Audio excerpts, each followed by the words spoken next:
ನಾನಿವತ್ತು healthy breakfast ಓಟ್ಸ್ನ ಮಾಡೋದನ್ನ ಹೇಳ್ಕೊಡ್ತಾ ಇದ್ದೀನಿ. ಇದು ಯಾಕೆ ಹೆಲ್ದಿ ಬ್ರೇಕ್ಫಾಸ್ಟ್ ಅಂತಂದರೆ ಇದು rich in fibres, proteins, minerals and anti accident ಕೂಡ ಹೌದು. ನಾನು ಅದಕ್ಕೆ ಒಂದು ಬೌಲಲ್ಲಿ ಒಂದು 5 ಸ್ಪೂನ್ ಆಗೋವಷ್ಟು ಓಟ್ಸ್ನ ತೊಗೊಳ್ತಾ ಇದ್ದೀನಿ. ಅದಕ್ಕೆ ನೀವು ಆಲ್ಮಂಡ್ ಮಿಲ್ಕ್ ಆಗಲಿ ಸೋಯಾ ಮಿಲ್ಕ್ ಆಗಲಿ ತೊಗೊಳ್ರಿ. ಮಾಮೂಲಿ ಮಿಲ್ಕ್ ತೊಗೊಳಕ್ಕೆ ಹೋಗಬೇಡಿ, ಯಾಕೆಂದರೆ ಅದಷ್ಟು ಟೇಸ್ಟ್ ಅಲ್ಲ ಮತ್ತು ಅಷ್ಟು ಚೆನ್ನಾಗಿ ಅನಿಸಲ್ಲ. ಸೊ ಅದಕ್ಕೆ ನಾನಿಲ್ಲಿ ಸೋಯಾ ಮಿಲ್ಕ್ ತೊಗೊತಾ ಇದ್ದೀನಿ. ಅದು ಫುಲ್ಲು ಓಟ್ಸು ಡಿಪ್ ಆಗೋವರೆಗೂ ಅದನ್ನು ಸೋಯಾ ಮಿಲ್ಕ್ ಪೋರ್ ಮಾಡ್ಕೊಳ್ಳಿ. ನಿಮಗೆ ಅದಕ್ಕೆ ಬೇಕಾಗಿರೋವಂಥ ಡ್ರೈ ಫ್ರೂಟ್ಸು ಮತ್ತು ನಟ್ಸು ಸೀಡ್ಸ್ ಎಲ್ಲ ಹಾಕ್ಕೋಬೋದು. ಫಸ್ಟ್ಗೆ ನಾನಿಲ್ಲಿ ಚಿಯಾ ಸೀಡ್ಸ್ ಹಾಕ್ಕೊತಾ ಇದ್ದೀನಿ, ಸಬ್ಜಾ ಸೀಡ್ಸ್ ಹಾಕ್ಕೊತಾ ಇದ್ದೀನಿ. ದೆನ್ ಒಂದು ಮುಷ್ಟಿ ಆಗೋವಷ್ಟು ಸೀಡ್ಸ್ನ ಹಾಕ್ಕೊತಾ ಇದ್ದೀನಿ. ಇದು ಮಿಕ್ಸ್ಡ್ ಸೀಡ್ಸ್.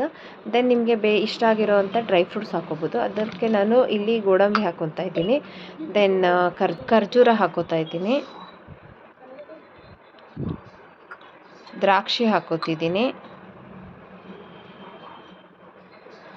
ಆ್ಯಂಡ್ ಪಿಸ್ತಾ ಹಾಕ್ಕೋತಾ ಇದ್ದೀನಿ ಮತ್ತು ಪ್ರ್ಯೂನ್ಸ್ ಹಾಕ್ಕೋತಾ ಇದ್ದೀನಿ. ಇಷ್ಟು ಹಾಕ್ಬಿಟ್ಟು ಓವರ್ ನೈಟ್ ಫ್ರಿಡ್ಜಲ್ಲಿಟ್ಟು ಮಾರ್ನಿಂಗ್ ತಿಂದರೆ ತುಂಬ ಚೆನ್ನಾಗಿರುತ್ತೆ.